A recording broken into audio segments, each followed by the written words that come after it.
The disrespect that y'all are showing to the officers, I can assume what these are going to say. I will not accept this plea agreement. I'm sick of it. The jail's sick of it. Thank you, Ms. Malfino. All right, sir, are you Camden Jackson? And Mr. Harris, will your client waive the formal reading of the indictment? Yes, Your Honor. Give me just a second to get it.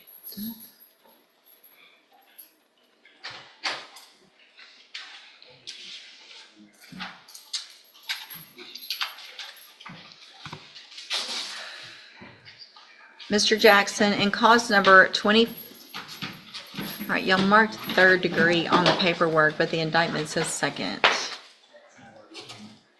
just want to make sure it's marked correctly. Yes, I just looked at it sideways. Okay, so that should be second degree? Yes, Your Honor. If with everybody's permission, I'll make that change on the paperwork? Yes. Okay.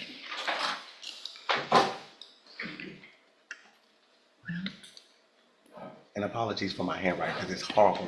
Well, it's hard on the tablet.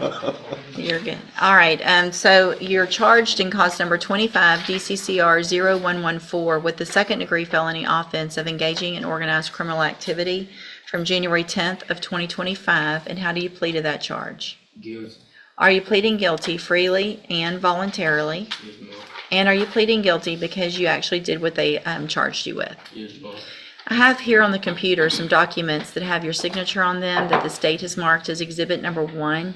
Before you signed these, did you go over them with Mr. Harris? Yes, ma'am. Do you fully understand them? Yes, ma'am. And do you understand if I follow the agreement that you've made with the district attorney that you'll be waiving or giving up any right to appeal? Yes, ma'am.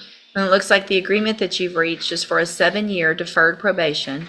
There would be a $500 fine, and you would be required to follow all of the rules and conditions of probation, which could include me ordering you to some upfront treatment like ISF or something like that. And it looks like that's what the state's going to be requesting. Do you understand?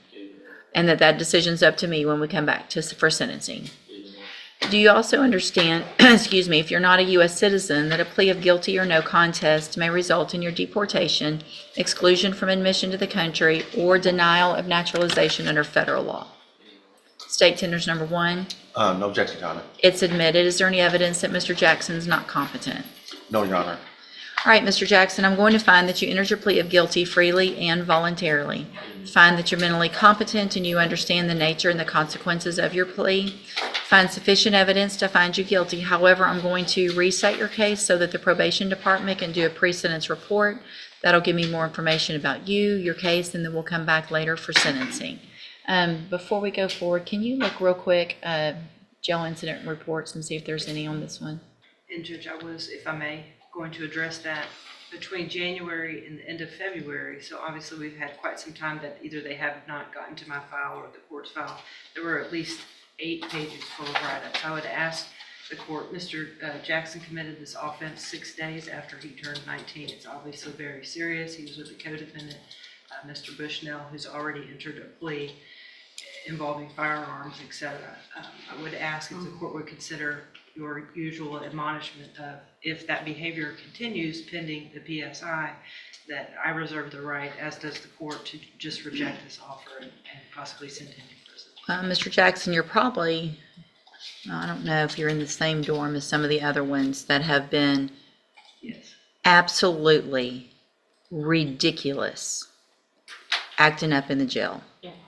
So there's somebody, I think it was last week, that came in with a deal like this for a probation, and he didn't get it, and he's sitting back out at that jail. I do not have to accept this plea agreement. I'm going to read every single one of those jail incident reports.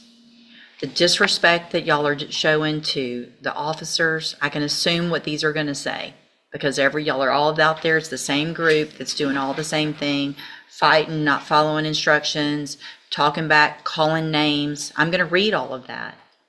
And let me tell you, if you have one between right now and your sentencing, I will not accept this plea agreement. I'm sick of it. The jail's sick of it. And I'm going to do whatever I can to make that place a better place for those people to go work who are out there just trying to do their job. Do you understand? Yes, ma'am. One. We're not gonna come in and say it was somebody else's fault, I only got one, or I got three, and that's not that bad. You can go out there and tell them, I wanna get out and be on probation. I don't care what you guys wanna do. I'm gonna behave. If you have to sit on your bunk all day long and be quiet for the next 5 weeks, then that's what you do. Right? 5 weeks, rest of your life. What do you think? Show me you can do it, okay? All right, and go back with the bailiff. Thank you, Your Honor. Yes, sir.